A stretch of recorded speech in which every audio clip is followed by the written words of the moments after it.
So today I want to talk about the concept of an ego death. If you don't know who I am, I'm just Linda. Welcome back to my channel. An ego death isn't spiritual per se, because your ego isn't about spirituality. It isn't really about your soul. Your ego is what you project yourself as to other people. That means you control your ego and you control how you want other people to perceive you. Now, we all have an ego that we hide behind. So the real question is, are we ever authentic? The thing is, like, nobody is really fully authentic. Look at the 48 Laws of Power by Robert Greene, or actually any Robert Greene book. He will tell you straight up from those books, everybody lies. Now, nobody really shows up as their full authentic self, because most of the time we can't show up as our full authentic self to ourselves. So how do you expect us to be so authentic and so ourselves when we don't really fully know who we are? That is the real big problem with a lot of people these days. And what an ego death does is it destroys the perception of yourself that you put out to the world. You identify with your ego. Your ego can limit you in a lot of different ways. There's a lot of different opportunities that you miss, jobs that you're not willing to do, things you're not willing to do because you think you'll be made fun of by other people. You think that everything is just going to fall apart because your ego is telling you to stay comfortable. Your ego protects you. Your ego is a great thing because it protects you from being judged, from being cast out, from being an outsider from other people, and being in group. Everybody wants to follow the trends, group thinking, all that. We all want to have community. We all want to be with a certain group of people that get us and understand us, and will conform to that just to be understood, even though we know we won't be understood by that group. A group doesn't care about us. We're not appreciated there. We don't belong there. We'll still conform to that group because it's better to conform and act like you're understood and be with other people that are sort of like you than just be cast out and alone and lonely, because a lot of people are so scared of being lonely, of doing the self-work, of being uncomfortable. That's why I wish that some people do experience an ego death, because their ego is holding them back so much. Like, they have so much potential, but their ego is getting in the way of them experiencing what they could do with life, what type of impact they could do. Because I'm gonna be honest with you, your ego only does so much, because the real you, the person that you've always wanted to be, or the inner child inside of you, that is the real you. And I know that some people, not all people, because not everybody is ambitious. I know a lot of you had dreams, had aspirations, had things you wanted to do as a kid. That is you trying to reach out to yourself that, hey, I'm here too. I want to be this version of myself. I want to be a YouTuber. I want to work as a doctor. Anything of the sort. You have a calling, and the thing is that most people don't understand their calling because their ego covers it up. Their ego says, oh no, you have to conform to society. Oh no, you have to conform to your parents' expectations, your peers' expectations, the expectations that were set on you ever since the day you were born. And I think that is a difficult concept to understand, because the thing is that children, they don't really have egos. Like, if you talk to a kid from age 2 to around 5 or 6, they will not have an ego. They will not care. They will just have the wildest imagination. They will draw random drawings on the wall. They will have these great ideas and imagine what they want to do in the future and what type of dream job they want, because they randomly learned about astronauts one day at school. This is becoming less and less apparent because of social media, because we have so much access to other people. Now these little kids are deciding to conform to what the older people want to do. They feel like they have to conform to acting older, doing drugs, drinking, being influenced in a negative way by social media, because they see all these older people destroying their lives on the internet and thinking, oh, maybe I can do that. Maybe it's not so bad if I try that. It also comes down to who you surround yourself with, because I know in my case, when I had my ego death, that is when I lost a lot of people. And I lost the concept of myself that I had before. Like, I thought I was better than other people. I thought I was smarter. I thought that bad things couldn't happen to me. I thought that I was the luckiest person in the world. I thought that I was special. And that was really just privilege. My ego saying I didn't need scraps, that I didn't need leftovers from other people, because you are not special. There are 8 billion people in the world, and out of those 8 billion people, you are almost exactly the same, or almost exactly a carbon copy of maybe millions. We all come into the world the same way. The only thing that really affects us differently is how we were treated from when we were born to ages 5 and 6, because your personality is made of biological processes and the environment you grew up in and how your parents treated you. Now, the biological aspect is whenever you have a disorder. OCD, ADHD, maybe you're a narc, you know? Like, I feel like people paint narcissists in this really bad light because most of the time narcissists, they don't understand what they're doing. They don't understand that they're hurting people because a lot of them do have low empathy. But there's also a side of narcissism where you have high empathy. Narcissism is a spectrum. So that means that people that are bad and that we accuse of being narcissists and that are covert narcissists and are bad people or were born that way, we don't know what they experienced to become that way, because a lot of people that were born as like a covert narcissist, just because you were born that way doesn't mean you have to manipulate people or be bad, because your environment affects you a lot. I know for a fact there's this study where this man, his brain worked the exact way of a serial killer. Like, he had psychotic tendencies, narcissistic tendencies. Like, you could see it in his brain chemistry. Compared serial killer's brain scans to his students and to himself, and what he found was there was a brain scan that was almost identical to the serial killer, and that brain scan was himself. Now, was he a serial killer? Did he murder people? Did he have the urge to murder people? No, he didn't, because he grew up in a happy, loving family that supported him no matter what. But his kids and his wife said, oh yeah, you have tendencies where you're kind of uncaring and like you don't care that much, and sometimes you're cold and distant, but you're actually like a pretty decent father. That's the thing. Your environment affects you a lot, because this guy, if he had a rough childhood, he could have became a serial killer like Ted Bundy. I'm not saying you can't change your circumstances from your environment, because now more than ever we can travel all over the world. We can move to a different city. We have a lot of freedom nowadays compared to back then, where in the 1800s in Europe they had the class system, which was very rigid. Nobles, peasants, king, working class. Like, it was so rigid to the point where you couldn't move up the social class, and whenever you moved down, you stayed down. It's a lot different now because we don't have class systems that are that rigid. We have class systems that are based on money, like before, because you can become rich. There is more access to becoming rich nowadays than there were 10 years ago, 20 years ago. It's so easy to become rich. It's so easy to make a lot of money, especially off the internet. But people still struggle. People still struggle to get by. They go paycheck to paycheck. They just don't know what to do with their lives. And a lot of that comes to their ego and their limiting beliefs. Now, I'm not saying your ego and your limiting beliefs are the same thing, because that is not true. You know, the whole idea of an alter ego, a version of yourself that is better than who you are. Your ego can help you a lot. Your ego protects you from dangers, or at least it did. Don't get me wrong, an ego death is not all good. There are downsides, and there are things that you're going to hate about it. And you're not going to see the benefits of an ego death until way later, until months after, even years after it happened to you. Because an ego death just means that your life that you know is falling apart. The life that you know is falling apart, and you can't do anything about it. The feeling of isolation that you have from the people that you surround yourself with, the disconnect you have with the people that you call family or your close friends, the drive or the motivation to do something better with your life, to make some type of impact on the world. An ego death just means that you are letting go of the past version of yourself that doesn't align with the future you want. And it's a hard pill to swallow, that sometimes the people that you have right now in your life that you care about, that you don't want to disappoint, they are holding you back from becoming the person that you want to become.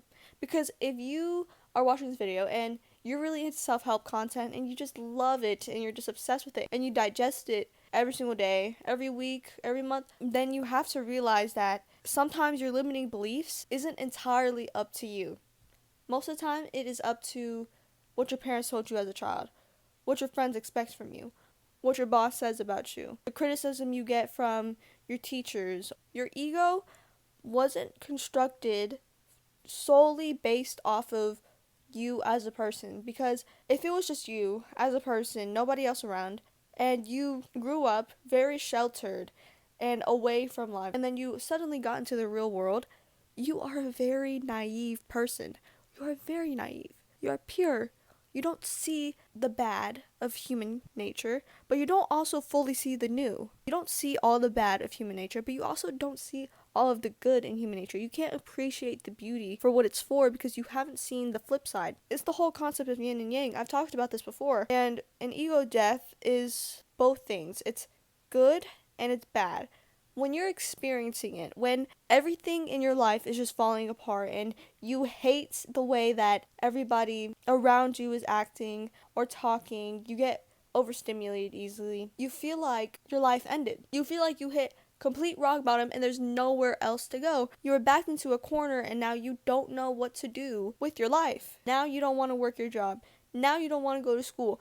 Now everything just seems out of place and not aligned to the type of person you want to be. Or maybe you're really just confused about what to do because you thought you wanted the life that you always planned for since you were like in middle school or high school even. But now that you've had your ego death and your life basically fell apart, you don't know if you want to pursue those goals anymore. You don't know if you want that thing. You don't know if you want to keep on pursuing higher education and getting that degree. You don't know if you really want to start that business. You don't know and you're uncertain. But what an ego death does is blow up the uncertainty you have of life and the things that you could aspire to do and the things that you could do if you really wanted to. The things that you've been wanting to do ever since you were a kid. After you have an ego death, you are more uncertain of what you want to do. Do you want to follow the path that's been laid out for you since you were a kid? Or do you want to pursue something new? Pursue something outside of the interest you thought you had? Because when you were a kid, you were supposed to, or at least something that I did, was I explored multiple hobbies. I had an endless hobby cycling phase in my life. And that was really just my whole childhood. I was just hobby hopping. I think now a lot of people are realizing that you have to find some type of way to entertain yourself and to live without other people, and you have to stop centering other people around you, because I learned the law of detachment and how to decenter men, or most importantly, decenter other people in your life at a very early age. So when people kept on talking about, oh yeah, detach from people, they're probably not going to be there for you for the rest of your life. There are some people that will stay with you till you die, but there are some people that will leave early because they were meant to be a lesson for you. That type of thing, like when I first heard about it, I was just like, dang, was this not common sense? Like, I thought everybody knew that. People come and go. Not everything will last forever. And most of the time you have to keep yourself entertained. Like, I really thought that was common sense because that is all I experienced when I was a kid. The hobby hopping, the experiences I had, the skills I learned from an early age, that made me feel like I was better than everybody else. Because when lockdown happened, okay, I knew how to keep myself entertained because I already experienced what it was like to stay at my house and keep myself entertained with anything. Shows, movies, books, and I have a full list of hobbies that I know I can do right now to keep myself entertained, to not get myself to overthink too much, because it's always been that way. So the pandemic was just like a part 2 of that. And I think what caused my ego to go out of control is that after the pandemic, when I went back to school, I did feel lonely. So I made friends with everybody possible, but the thing is, like, I wanted to fit in so bad and get other people to like me so bad that I started changing my personality. I started being less extreme. I started being more nice. I started restricting parts of myself that I've always been like. My ego definitely protected who I really was, and it was really just my emotional immaturity that caused me to do a lot of the things I did back then. Because I will say this right now, I am not a completely good person, okay? I think people are in a gray area. Sometimes we are more good than bad. Sometimes we're more bad than good. But we're not fully bad people. There's no such thing as a fully bad person because people have a lot of depth to them. You don't just become a serial killer out of nowhere. Sometimes it comes from neglect, not seeing the signs early, abuse, or anything of the sort. A serial killer isn't made from being loved or your parents putting all their effort into you to make sure that you become a good person. And it all comes down to the choice of the person. A lot of people conform to standards and to these ideas and misinformed news, especially on TikTok, because they want other people to relate to fill the gap of loneliness they have, because they can't fill that gap of loneliness themselves. Their ego is making them conform to society's expectations because they feel like the alternative is way worse. They feel like if they are themselves, they will be judged. And it is not worth it to be seen by other people because I don't want the spotlight on me. I don't want all the attention. Maybe the opinions I have are a little controversial. The one thing that will always piss somebody off is whenever you prove them wrong. Every single time you prove somebody else wrong, that is when their ego comes out to protect them, and that's when they can get angry and they start defending themselves, because we all want somebody that is just a yes man. Okay? We want a yes man because we want somebody to satisfy our ego and to tell us all the time, we're right. We did great. We did amazing. You know, I didn't cheat to get where I am. I worked really hard for it. I just paid some people to get me here quicker. What we hate about other people sometimes aligns with the qualities that we hate about ourselves. What we project on other people is what we secretly feel about ourselves. So, if you're hating on somebody for how they dress, like if they dress really outlandish and they don't care about how they dress and they're very confident about how they style themselves, maybe you're insecure about how you feel like you can't express yourself through clothing because you want to conform to the style that other people have created and curated on the internet. You can't be authentic to who you really want to dress as, because at the end of the day, we really just don't want to be judged by other people. That's okay to admit. That's your ego protecting you. And just because you have an ego death doesn't mean you're not scared of other people judging you. You're still going to be scared of other people judging you. You're still going to be scared of being seen. You're still going to have a fear of failure. You're still going to have a fear of success if you have one. Just an ego death gives you clarity on the type of person you are right now, currently, and the gap between who you are and who you want to be. When you get clarity on certain situations or who you really are as a person and why you experienced the things you did back then to be who you are now, it is easier to change when you know all the information. It's like when you're solving a math problem per se. You can't solve it if you don't know the formula. But if you know the formula, then it's easier to solve. Sometimes you have to use unconventional methods or think outside of the box to solve the problem, but eventually you'll solve it. And then you move on to the next problem. And you keep on moving on because life is always going to have problems. Not everything's going to be good. Not everything's going to be bad. You are still going to have good moments in your life that are beautiful, that are amazing, that you look back on and you're just like, I was really happy back then. Like, even when my whole life was falling apart, before that, I was so happy with the person that I was, but I was still unsatisfied with how I show up for myself because I knew that I could do better. I could push for better. That I'm the person that I need. Because when you look back at yourself before, sometimes you realize you are the exact person you needed in that moment of time. Say you were in a slump. You had a really hard time getting out of the slump. Like, it was the worst slump of your life. You couldn't get out of bed. You felt like there was nothing to do about your situation. Even though you were overwhelmed and you had sensory overload, you just couldn't get yourself out of bed and you couldn't get yourself to do even the smallest of things except go to the bathroom and eat and maybe drink water. You couldn't do anything else. Maybe you now sees that you are the person that could have helped yourself back then get out of that slump, get you motivated to become the person you are now. And it's beautiful. An ego death can be pretty ugly, but it can also be beautiful because if you look at it months later, years later, you realize that if this thing didn't happen, then I wouldn't be who I am now. And I like how I am now. I like the person I am now. But if that thing didn't happen, then I would still be that person that used to think that way and all that. Maybe you didn't like yourself back then and you're glad you're here right now. Or maybe you actually did like yourself back then. You're sad that you lost that version of yourself, but you know that you improved. Everything that you went through happened for a reason. The mindset that I live by is everything happens for a reason, no matter what. So I live by that mindset because I know that there are forces that I can't control. There are only so many things you can control. You can only control yourself, how you act towards other people, how you feel, and the actions you do every single day to get where you want to be. You control your identity. You control outwardly how you want other people to perceive you. And a lot of people let their ego control them because secretly that's their subconscious. Their subconscious is telling them how to talk to other people, how to feel, what limiting beliefs they have, the things that restrict who they could be. Your subconscious mind uses coping mechanisms to protect yourself, because if you're going through a traumatic experience or anything of the sort, there are only so many ways your brain can cope with that. Sometimes it makes you forget completely. Sometimes it makes you get reactive. Sometimes it just makes you feel really sad, or sometimes it just makes you feel like you have to push out another emotion to cover up that bad emotion. Because we as humans, we want all the benefits of life.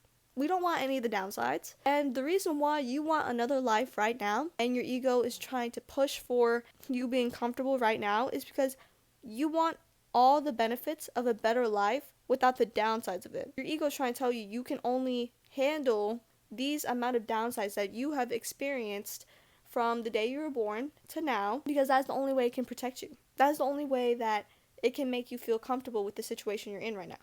But if you want something better, most of the time you're not willing to sacrifice certain things that put you in uncertainty, because you're scared of being uncomfortable, because you're scared of being perceived differently by the people you care about so much. And that's okay. There's nothing wrong with that. Some people will never have the clarity to recognize that they have patterns. Their life goes in cycles. It's their decision to either break that cycle or to keep it repeating. Subconsciously, we keep on repeating these cycles in our head with relationships, with how we show up in a work setting or an educational setting. But it's really just up to us to either excel and break free from it, or to break free from it in another way. It's like being in a toxic cycle, like a toxic string of relationships. Sometimes you have to realize that in the common denominator of all those toxic relationships is you. You're the one that put yourself in that situation. You're the person that keeps on using other people.